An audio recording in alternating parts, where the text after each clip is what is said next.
Hey guys, it's me. It's your girl, Jasmine Townsend here. And I am here with my dear friend and sister from another Mr. and Mrs., the lovely sister Kim Roary. Why don't you introduce yourself, Kim? Hi, everyone.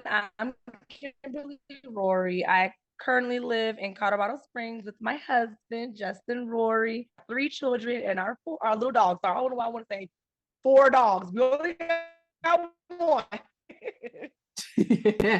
That's how it starts. But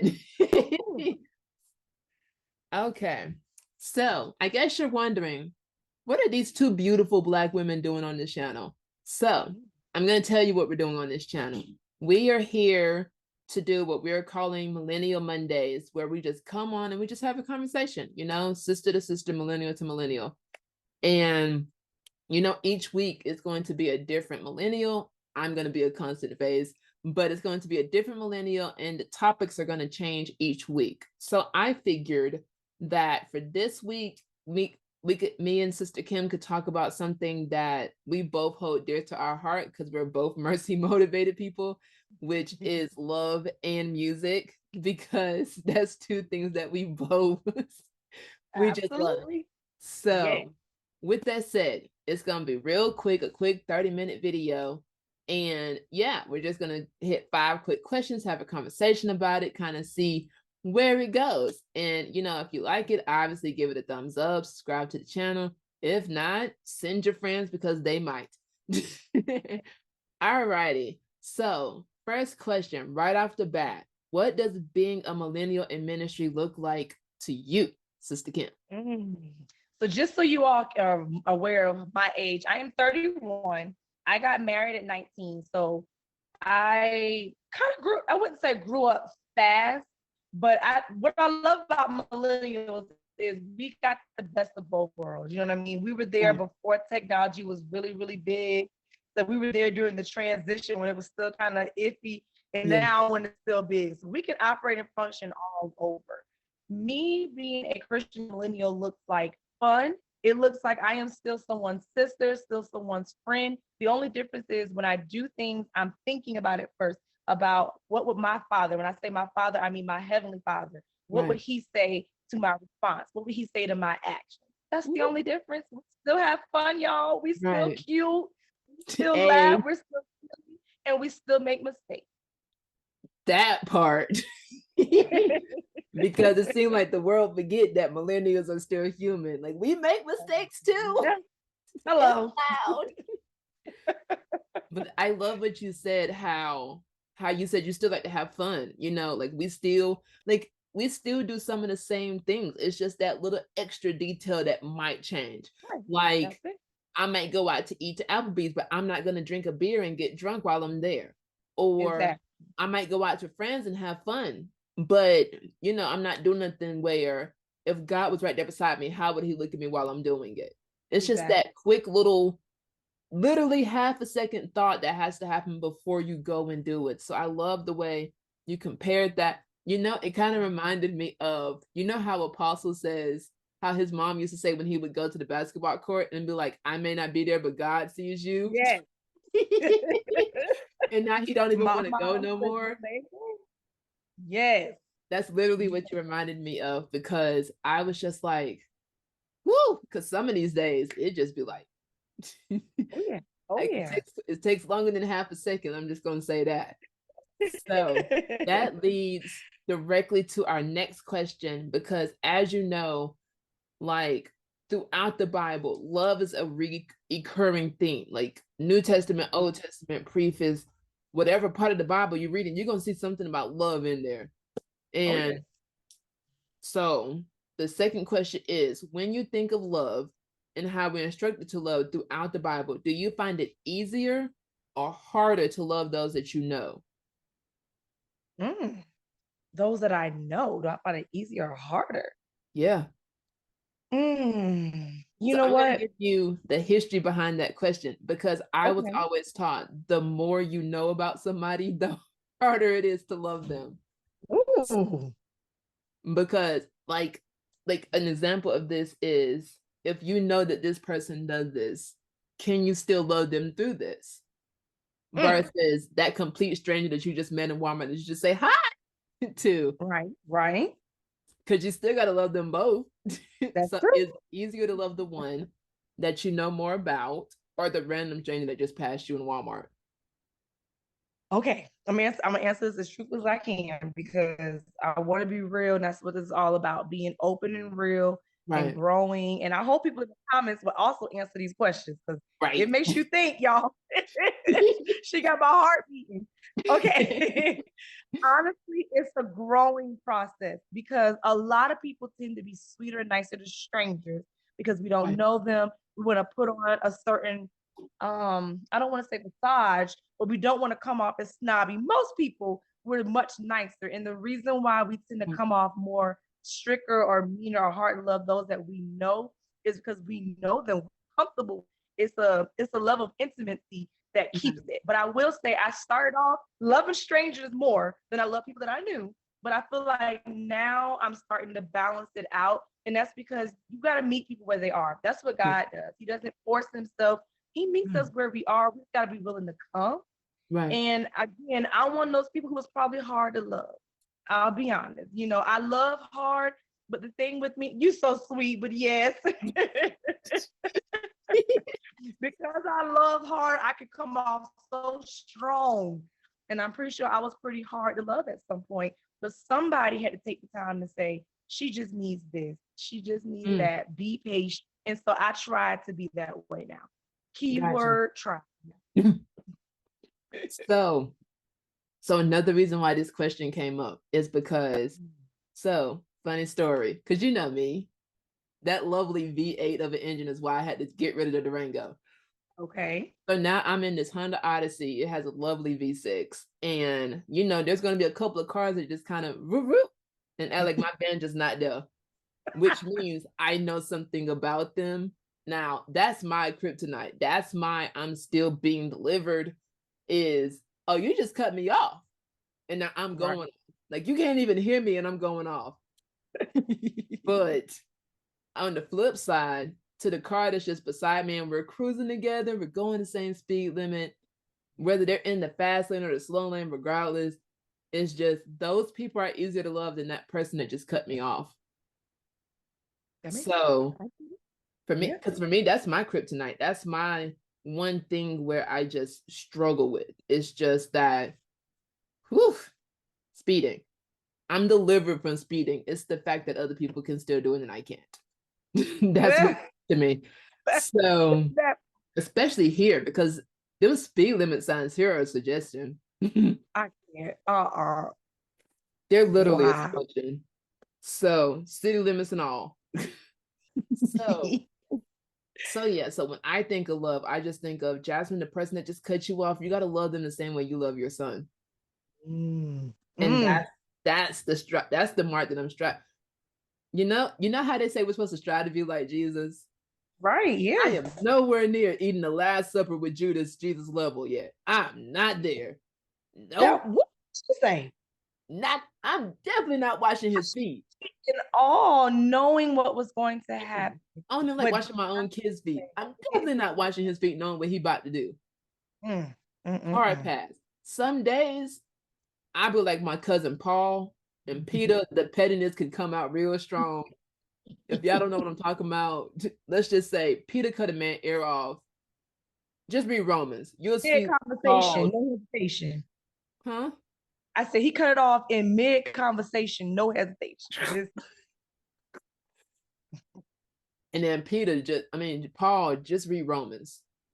That first section, like each theme, you see petty Paul. Yes. Let's just say petty Jasmine come out sometimes. I'm honest enough to say that. So with that said, I'm gonna go straight into question 3 because question 3 gonna make you go, oh Lord. Okay, I'm ready. God called us to love our neighbor when he gave Moses the 10 commandments. When you think of the original 10 commandments, did you originally see how it was really just 2 commandments? Love God and love your neighbor, or did it take some time to get to that revelation? Yeah, I'm still took time. Yeah, definitely. Definitely. I'm going to be honest. I didn't know that. Right. Wow. Right. So let me tell you why I learned it. Okay. Because so I'm doing the Bible in a year. I am currently in Second Corinthians. And like that's like as far as like Romans and Corinthians go, that's basically all Paul is teaching about is love God, love your neighbor. Love that Greek neighbor just like you do that Gentile neighbor, and love that Jew neighbor just like you do the Gentile. Like Paul went in on, I now see why our apostle says he had the equivalent of 5 doctorate degrees, like sitting in the class, Yep. taking the courses, getting the degrees. Because I ain't even got one and I'm tired. Like I got 2 masters and I's tired. I ain't trying to get no doctorate. I don't even want it. That man had the knowledge of 5 of them. Yes, yes. No. And it was just in So, him. Mm. right. So when I was reading Romans, I was like, you know what?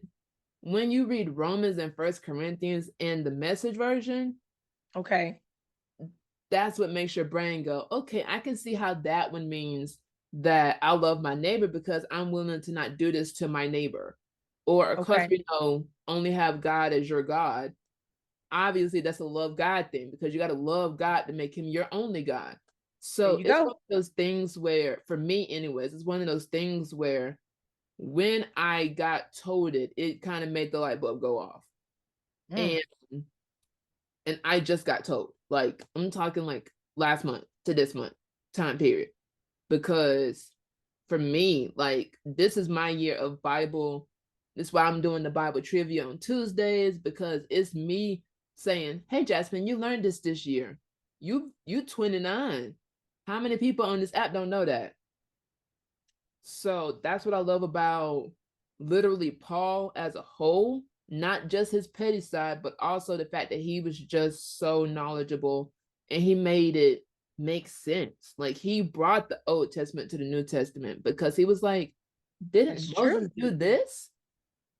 This is what that means in the New Testament. And that's what I love about Paul because to me, Paul is a connector. Like, yes, Jesus came and yes, Jesus did all the things that they said he was going to do, but Paul, he legitimately just teaches about it.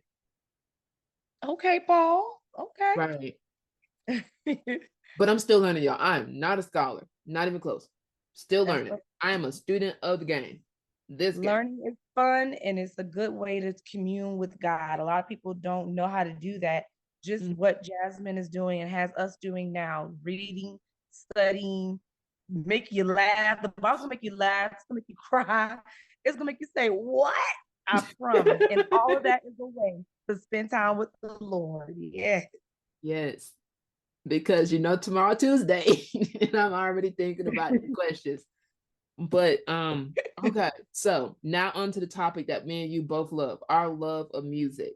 So Yes. question 4 is, I know that something that we both have in common is our love of music.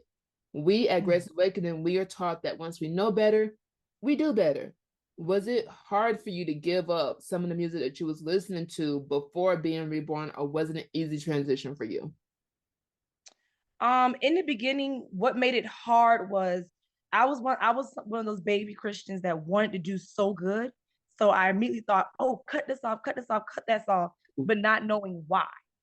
And Right. so Apostle said, you need to know the why. He first of all, he said, I asked the question in Bible study one time. I said, is it wrong to listen to R&B? He said, I don't know. Is it? And I said, well, what do you mean? He said, when you listen to a certain song, what Mm, happens inside of you?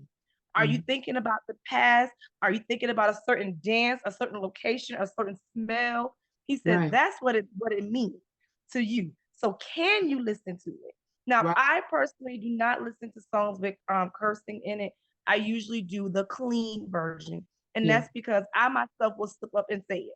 And cursing is not mhm, going to send you to hell, but I want to worship God with a clean mouth. I right, don't want to worship him with the same mouth that I'm using to curse out of. That's my level of growth, and you will get there. You'll slowly get convicted. So because yeah, of that, I always, and I say you, I'm talking to our audience. So that's why I listen to clean music. So now it's not hard because my husband and I have songs we listen to, and we married, so we can do things that are legal. We can listen to certain songs, and it ain't wrong. right. I know for me, Like for me, mine was the same way. Like in the beginning, I didn't try to do everything right at once. In fact, I was that person that mistakenly tried to do I can't go to church until I do this. I was that person. And my biggest thing, like you, was cussing. It was like I would feel so dirty because I'd be done cuss my sister out, my cousin out, my son out, and then go to church. And I'd be like, it would literally put a bad taste in my mouth, like starting out. But then I realized when dad told us a story of his cigarettes, I'm not going to tell it, but you know what I'm talking about, and how the Lord just had to deliver him from that. Yes. You know, because he was a deacon still smoking. And for me, that's when I realized, Jasmine, that's a God thing. You better give it to the big man upstairs and let him handle it, because he didn't put that in you. And so for me, that's what it became. And then I was like, okay, Jasmine, the Lord done delivered you from this. Don't go listen to the music that's gonna make you say it again. True. So I had to go through, when I say I'm still going through music on my phone, on my iPads, because you know Apple Music is live. But like I had to go through, and I'm still going through finding songs that's on like old playlists that I would just play out of nowhere, and then I'd be like, yes. that's still that. So for me, that's what it became. It became just, okay, let me delete that song because I know when that word's gonna come. So sometimes I would beat the rapper to say it because he'd be like, oh, it's just a song, it's okay. No, Right. the word is a word, it's a word. And for me, I had to do the same thing. I had to change all explicit to clean music. And for me, I still listen to certain genres. I still listen to R&B, hip hop. Now, for me, my thing that I cannot do is I can't go to a bar. That's my thing. Because for me, if it wasn't cussing, it was alcohol. And it's weird because I don't even like the taste of alcohol like that. I like the fun you have when you drink the alcohol. That makes sense. So for me, I just cut it out because I was like, if I can't control myself and I'm drinking that stuff, then why am I drinking it? You know? And for me, that boiled down to finding out who Jasmine was, because I had to find out Jasmine's weaknesses, and I had to find out, can Jasmine do this? Because yes, the Bible says this, but if I take a sip, will it lead to that level? So for me, music was the same way. Like I had to take out the explicits because I don't want to be cussing. Like I don't want to be using the same mouth to praise God that I'm using to cuss. And I don't like, so for me, I had to do an intellect kind of thing. Like I had to be like, Jasmine, you don't even make sense when you cuss. Because like it don't. Like, okay, I'm gonna use an example. Hell, the place. When we say it in that infamous sentence, right, it literally makes no sense. Like that makes no sense.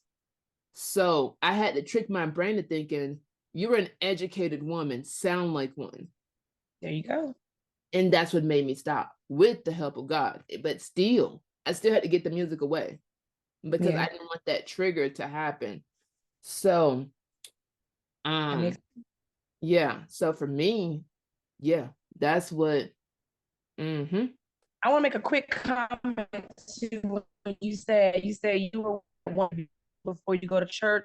A lot of people think like that, and we want y'all to know that that's not how God sees it. You don't wash your clothes before you go to the laundromat. You know, He wants you to come just like you are, and He's gonna work on you the way He needs to work on you. Okay, so don't ever feel like, no, I gotta stop doing this before I do that. Come to God just like you are, and He's ready with open arms. And so is our church. We're gonna hug you and love on you like it ain't nobody. Literally hug you. We are huggers in that church. Are. If you don't want to be hugged, wear a shirt. Give us a warning. But you just said one of those old school sayings, come as you are. And I know some people take that literally and they're just coming like attire as you are. Right. If that's all you got, that's all you got. And I'm not doing it. But if you got better, please wear better. Right. Disclaimer. So, with that, because what you said kind of goes towards our next question. And yes, Okay. this went by so quick because we're already at question 5. Oh, wow. See, Dang. real quick in and out. So, question 5. When thinking of music, some households say that their families can only listen to gospel music or a music genre that has no words, like jazz and the blues. Do Okay. you personally do the same for your family?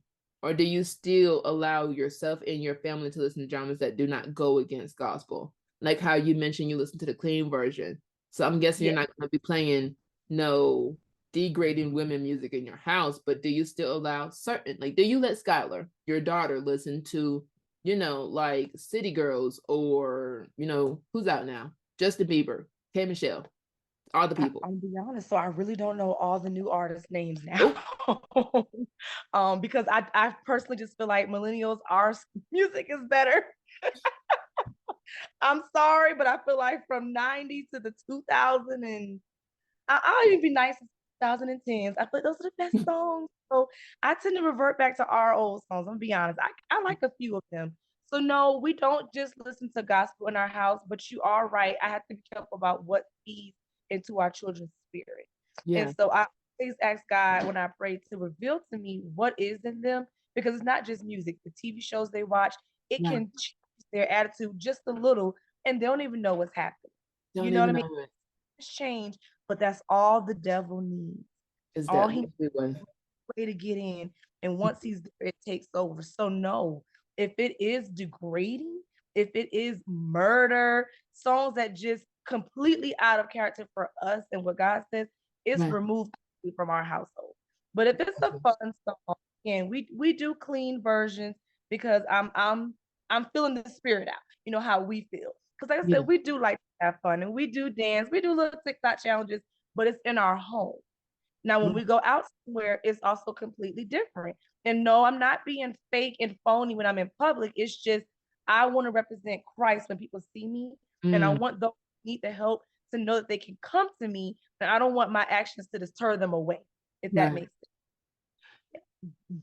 So it's so funny you said that because that's actually one of the things that Paul was talking about when because the people of Corinth, they was basically going back and forth about like, hey, the Gentiles don't do this, but we got to as Jews. And one of the things was, can they eat the meat that was sacrificed to one of a lowercase God? Okay.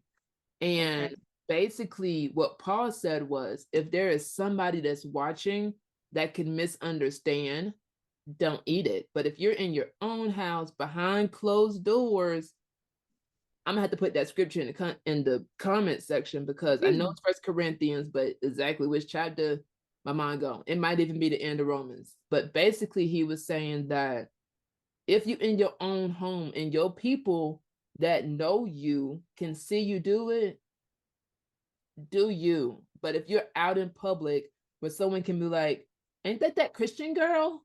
And look at what she doing. Right. Then, like think of your neighbor. If it can cause any kind of confusion, love them enough to not do it in public. That's literally what he says. There you go. So Yes. with that, Millennial Mondays, dog, like, is there anything that you personally would like to say to the people that may potentially watch this? Yes. I'm honestly be real, be open with yourself and what you're feeling. If something in you felt like, is it really that serious? Or what if I'm not doing this? Any question that came to you, I feel like that's the Lord tugging on you just a little bit. We want you to be real, come to us. Please comment on this video. Please inbox Jasmine. We'll pray for you. Even if it's just say a prayer for me. Give us your name. We're gonna lift you up. You know what I Right. mean? This is love. Okay. This is what we're trying to show y'all, that we're young, we're still going through stuff, but God is Right. still working and moving on us, and we're reaping the benefits of his blessing. And we Right. want to share it. We're not stingy. We blessed. We feel like everybody should be blessed. Everybody should be living on this Right. benefit. So, I just want to close this out real quick with a quote. It's not really a quote. It's a Bible verse. I can't tell you which Bible verse. It'll be comment number 2 that's in the chat. But You know, at the end of the day, we're just supposed to love each other. And one way or another, that's what it's all about. You know, as I mentioned in the beginning, we are millennials. We are mercy motivated, which is why I wanted to start with Sister Kimberly, because at the end of the day, it's truly all in love. Like, we're the type of people where we can't stay mad for long. Like, even though I was talking about the guy that sped past me, by the time he's out of my distance, I'm not even mad no more, because I can't hold a grudge to save my life.